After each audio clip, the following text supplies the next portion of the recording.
15 peer of anguish.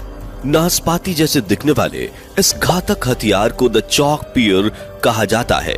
इसकी शुरुआत 1626 में फ्रांस में हुई थी, जब एक चोर एक पति पत्नी के घर में चोरी करने घुसा, लेकिन जब उस चोर को उस घर में कुछ नहीं मिला तो उसने इस हथियार से उस पति पत्नी की हत्या कर दी, जिसके बाद उस चोर को पकड़ लिया गया। और जब राजा को इस घातक हथियार के बारे में पता चला तो उन्होंने सबसे पहले इस चोर को इसी हथियार से सजा दी और बाद में इसको सजा की लिस्ट में शामिल कर लिया गया। इस हथियार का इस्तेमाल बच्चा गिराने वाली महिलाओं, झूठ बोलने वालों और होमोसेक्सुअल लोगों पर किया जाता था। ये नुकीला हथियार ऊपर लगा पेंच घुमाने पर चारों हिस्सों में बढ़ जाता था और इस हथियार को झूठ बोलने वालों के मुंह में, अबॉर्शन करने वाली महिलाओं की योनि में और होमोसेक्सुअल लोगों के गुदा में डालकर इसके पेंच को घुमाया जाता था।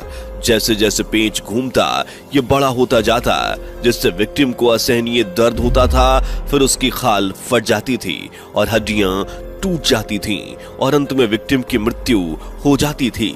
नंबर 14 जुडास क्रेडल यानी यहूदी पालना। यह इंसान को तड़पा तड़पा कर मारने वाला हथियार था। लोगों को नग्न कर यहूदी पालना पर बैठाया जाता था। सजा देने की यह प्रक्रिया बेहद खौफनाक होती थी। इसमें विक्टिम को 3 जगह से बंधे एक रेगनुमा खाली सीट पर लटका दिया जाता, फिर इसके नीचे यहूदी पालने को लगाया जाता और विक्टिम के पैर को रस्सी से बांध दिया जाता, जिसे खड़े कुछ लोग पकड़े होते थे। सजा का आदेश मिलते ही लोग रस्सी को एकदम से खींचते थे। पुरुष हो तो उसके गुदा में और महिला है तो उसके योनि में उस नोक को घुसेड़ दिया जाता। तब तक ऐसा किया जाता जब तक वो मर नहीं जाते। इस प्रक्रिया में इंसान को मरने में 10 घंटे से 10 दिन लगते थे। गौरतलब है कि महिला को उल्टा और पुरुष को सीधे इस जानलेवा हथियार पर बिठाकर सजा दी जाती थी।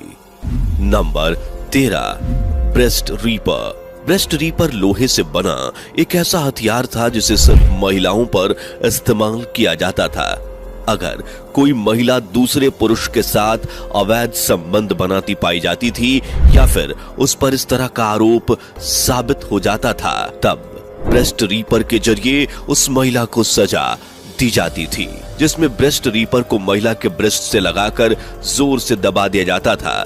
हालांकि हैवानियत के इंतहा इतनी ही नहीं, बल्कि चिमटानुमा इस हथियार को पहले आग पर तपाया जाता।